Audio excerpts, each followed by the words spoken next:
Donc, celui qui marie sa fille fait bien, celui qui ne la marie pas fait mieux. Et on vous dit ici, il y a plus d'avantages à ne pas marier sa fille qu'à la marier. Parce que là, nous sommes de la définition de mieux. Donc, frères et sœurs, si une personne mal intentionnée se lève, voilà, il veut par exemple défendre le célibat dans toutes ses formes, il va prendre ces passages-là de Paul.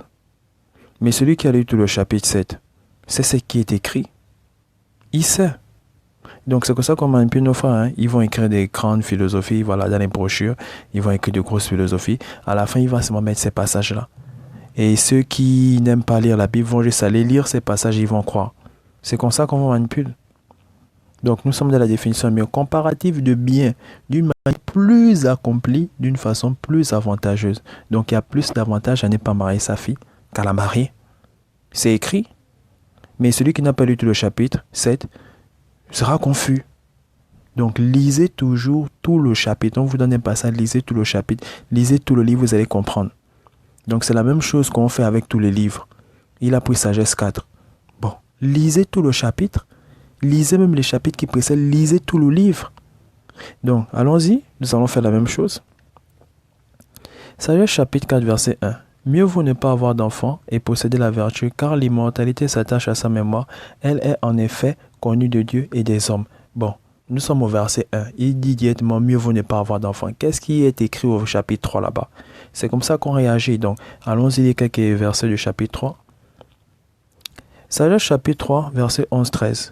Car malheur à qui méprise sagesse et discipline. Vaine est leur espérance, sans utilité leur fatigue, sans profit leurs œuvres. Leurs femmes sont insensées, pervers leurs enfants, maudite leur postérité. Il s'exclame parce qu'il y a un point d'exclamation.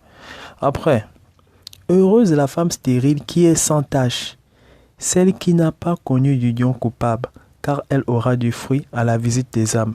Et frères et sœurs, je vous exhorte donc à aborder, il faut apprendre à aborder les livres de différentes manières. Hein.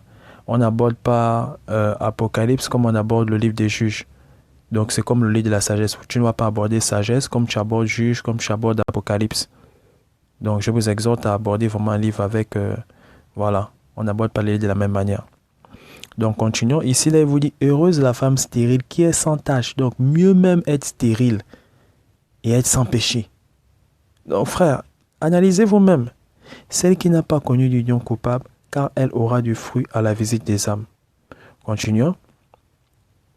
Au verset 14-16. Heureux encore l'eunuque. Donc l'eunuque n'a pas d'enfant. C'est comme la femme stérile. Donc vous voyez que pourquoi il prend la femme stérile? Pourquoi il prend l'eunuque? Pourquoi?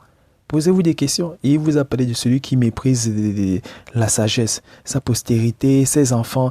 Donc analysez vous-même. Je vous dis, on n'aborde pas les livres de la même manière.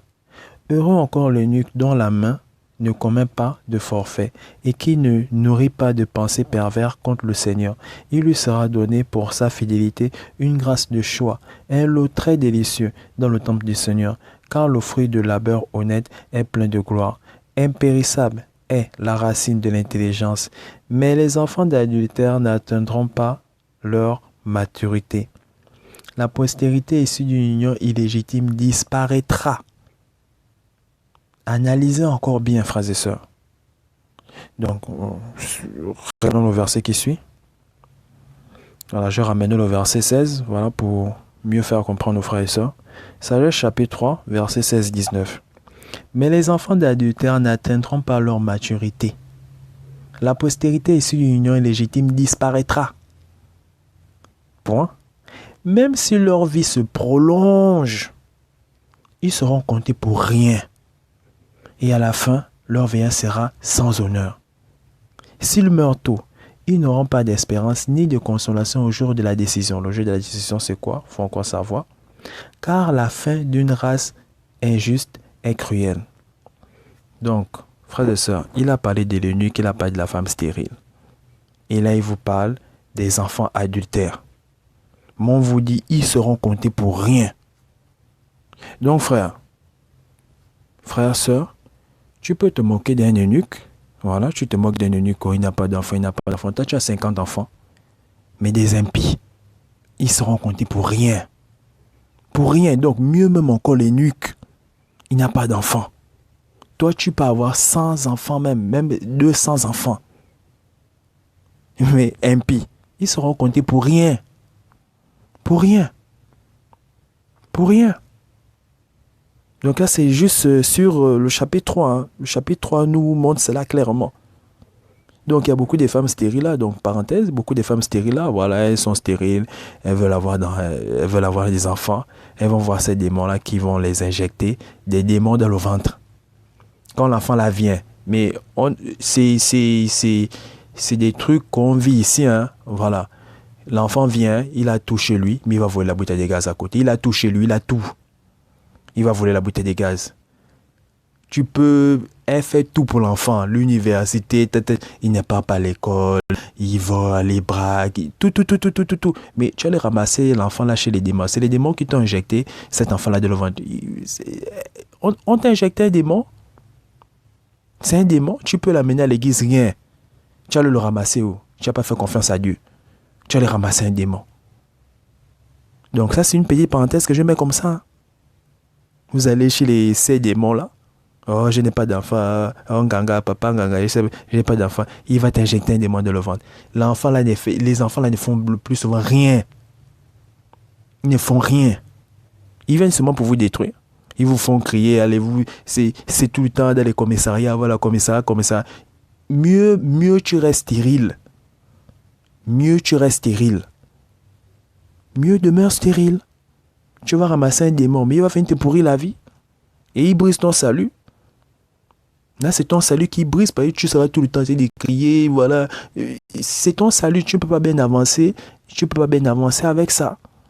Donc ça, c'est une petite parenthèse. À toutes nos sœurs là, voilà, stériles, qui vont faire confiance à ces démons-là. Ils vous injectent des démons dans le ventre. Et ces démons-là, quand ils viennent, c'est pour vous gaspiller la vie. Ces enfants-là viennent pour vous pourrir la vie. Ces démons-là viennent pour vous pourrir la vie. Donc, mieux tu demandes au Père. S'il ne te donne pas, demeure stérile, sans tâche.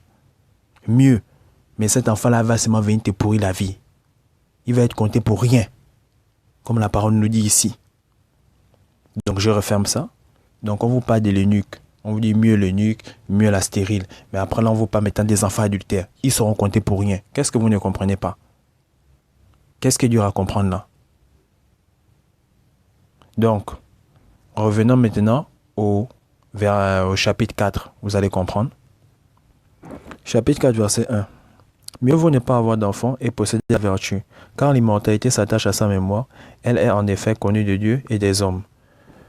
Continuons. Au verset 3 et 5.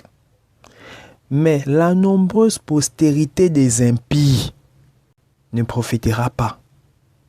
Tu peux avoir 1000 enfants. S'ils sont impies, ils seront comptés pour rien. Ils seront comptés pour rien. Ils seront comptés pour rien. Mais la nombreuse prospérité des impies ne profitera pas. Ici de rejetons bâtard. Elle ne poussera pas de racines profondes. Elle n'établira pas de base solide.